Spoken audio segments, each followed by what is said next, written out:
Halo guys, Bams di sini. Kali ini kita mau bahas tentang bola, ya. Oke. Saya mau membahas tentang Piala Dunia, ya.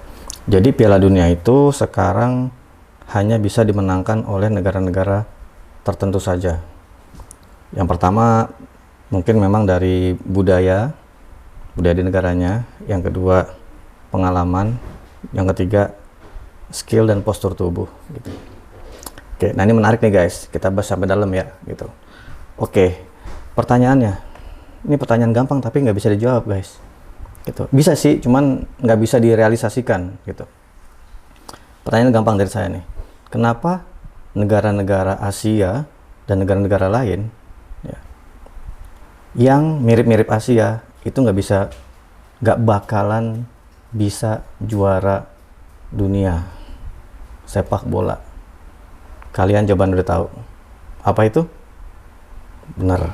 Nah, sekarang sebelum saya bahas jawabannya nanti, sekarang kita ini dulu, cari data dulu. Ya, pelan-pelan nonton video ini sampai habis. Oke? Ya. Nah, saya udah dapat data nih, ya. 8 negara yang pernah juara dunia bola. Ya. Hanya 8 negara, ya. Oke, yang pertama Brazil 5 kali, Jerman 4 kali, Italia 4 kali, Argentina 3 kali, Uruguay 2 kali, Prancis 2 kali, Inggris 1 kali, dan Spanyol 1 kali. Oke, 8 negara ini kalau kita lihat guys, ya, ini di sini kalau kita rangkum, ya, itu punya postur tubuh di mana tinggi badannya itu di atas rata-rata, lebih tinggi dari negara-negara Asia dan negara-negara mirip Asia, gitu. Oke, kita baca ya. Nih. Ya. Tinggi badan rata-rata, ya. Negara-negara Eropa yang tadi juara nih seperti Jerman, Italia, Prancis, dan Inggris, itu tinggi badannya 180 sampai 185. Ini pemain, ya, pemain dulu nih. Kalau kiper 195, gila nggak tuh? Dia 180 sampai 185. Ya, kiper 195. Gitu. Oke, sekarang Amerika Selatan nih, Brazil, Argentina, Uruguay, ya kan? Itu memang lebih pendek, ya. 175 sampai 180.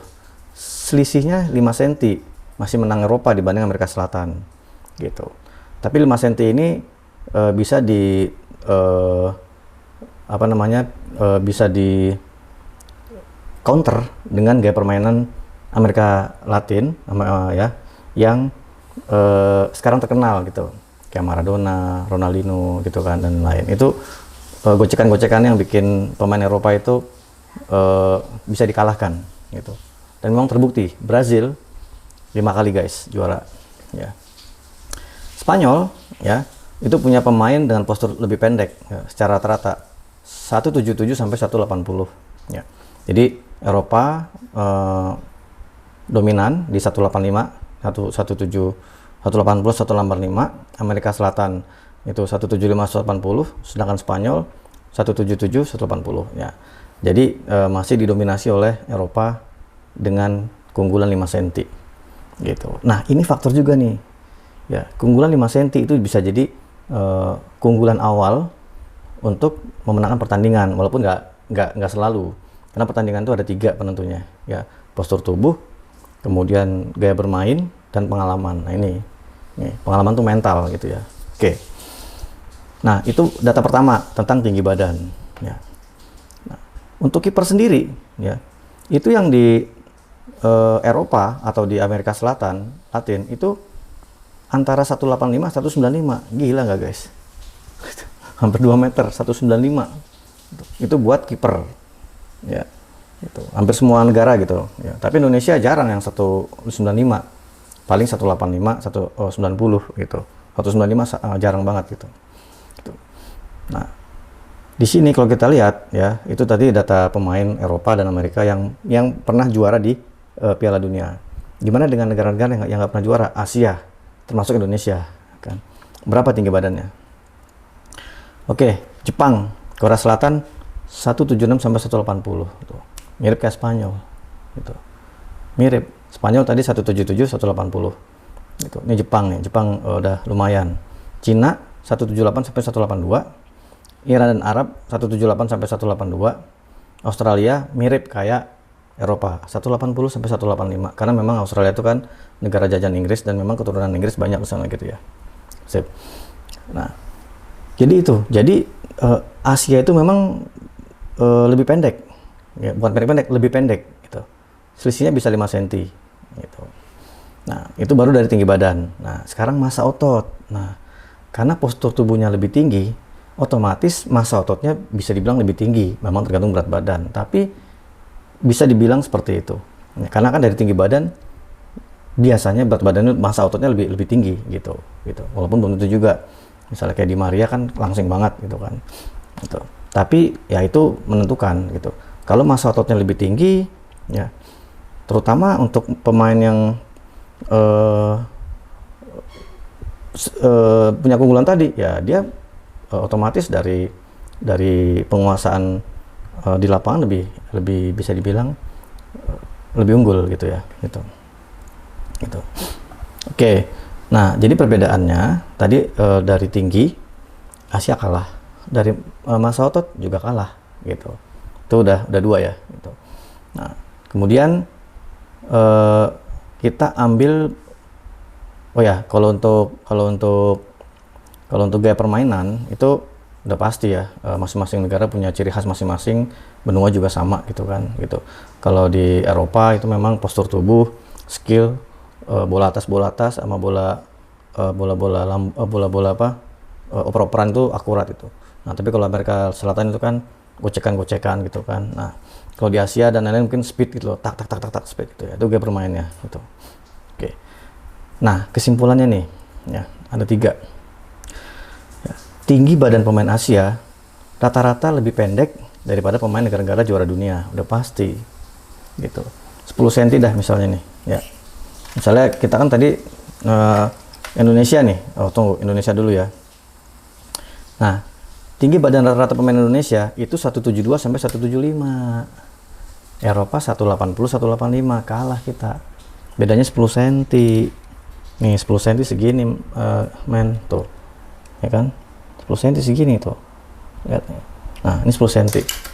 Ya beda jauh segini. Kalau beda 1-2 cm masih mending, kita masih bisa ngelatih gitu. Tapi beda 10 cm segini nih tuh. Loncat aja udah kalah gitu kan. Gitu.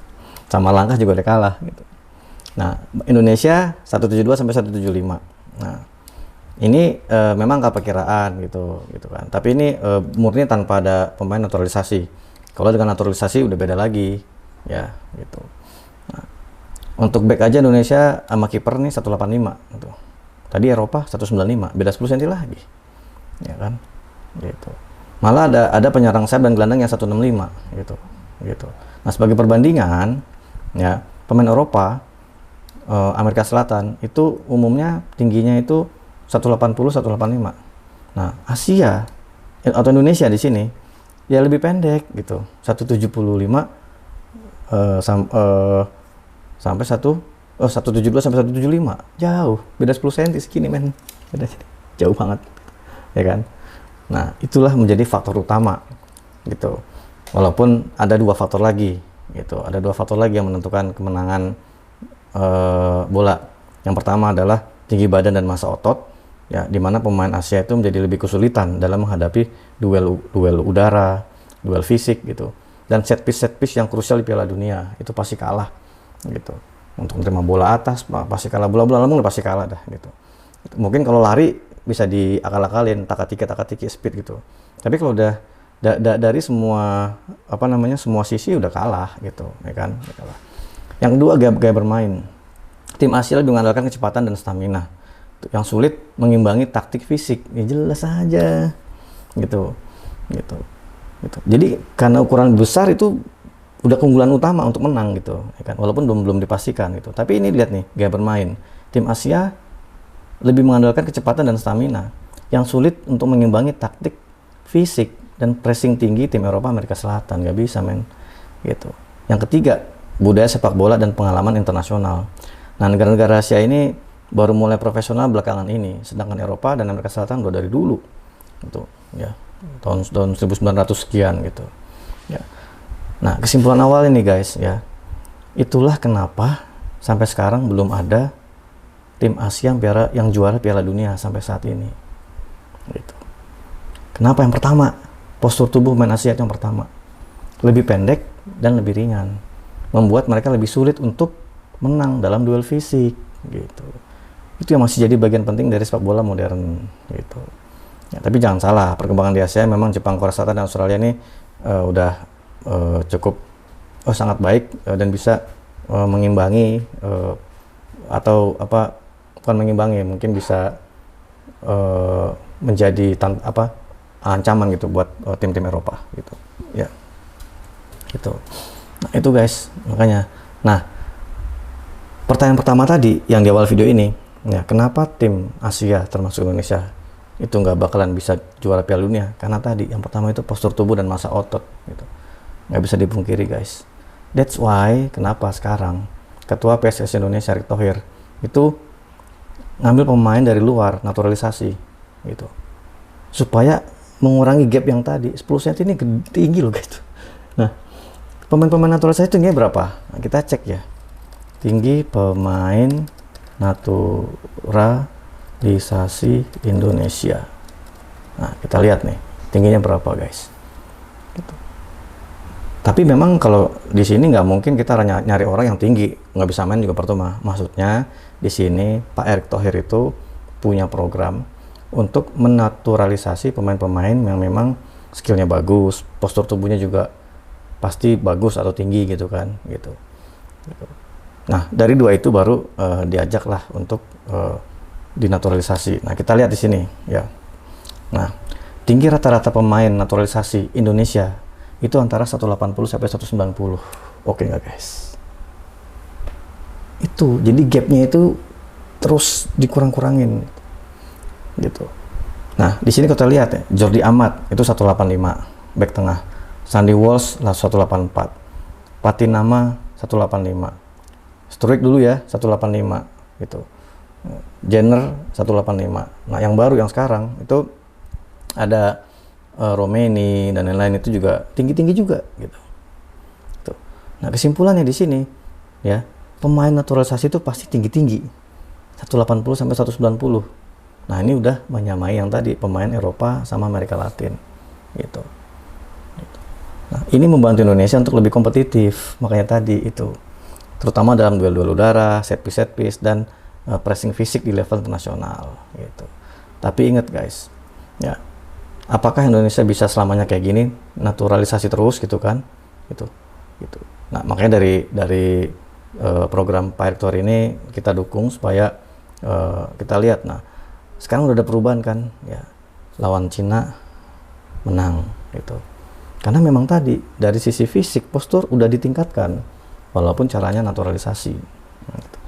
Mungkin sampai saat ini Indonesia belum dapat ya yang lokal original itu 180 sampai 190 belum dapat gitu.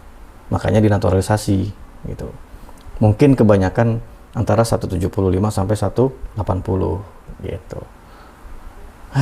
Gitu sih guys. Makanya sampai kapanpun saya punya pendapat ya, negara-negara Asia termasuk Indonesia ya, kayak nggak bisa gitu jadi juara Piala Dunia gitu, ngimpi gitu loh, ngimpi gitu ya. Ini di kualifikasi Piala Dunia aja udah empot-empotan kayak gini gitu ya, jungkir balik gitu. Itu pun dengan banyak pemain naturalisasi gitu. Gimana kalau enggak, wah udah nggak masuk gitu kan ya. Efek dari naturalisasi ada juga efeknya. Satu ya, otomatis kesempatan pemain dari lokal berkurang gitu. Yang kedua ya, efeknya nih permainan kita jadi lebih kompetitif karena postur dan massa otot yang lebih tinggi tadi gitu, bisa menyamai pemain Eropa dan Amerika Latin gitu. Jadi efeknya itu, pro-nya itu bisa kompetitif, tapi kontranya itu ya bisa menutup atau mengurangi peluang-peluang tim lokal untuk naik gitu sih guys ya gitu. Tapi oke, nggak apa-apa, kita dukung rencana Pak Erick Thohir gitu ya. Gitu. Nah, itu sih guys yang mau saya sampaikan kepada kalian semua. Silakan komen apa pendapat kalian. Gitu. Apakah postur tubuh dan massa otot ini menjadi penyebab utama? Pandangan saya, iya. Gitu. Beda guys. Ya. Oke, thank you udah nonton. Ya. Jangan lupa like, subscribe, and share. Sampai ketemu lagi di video berikutnya. Bye bye.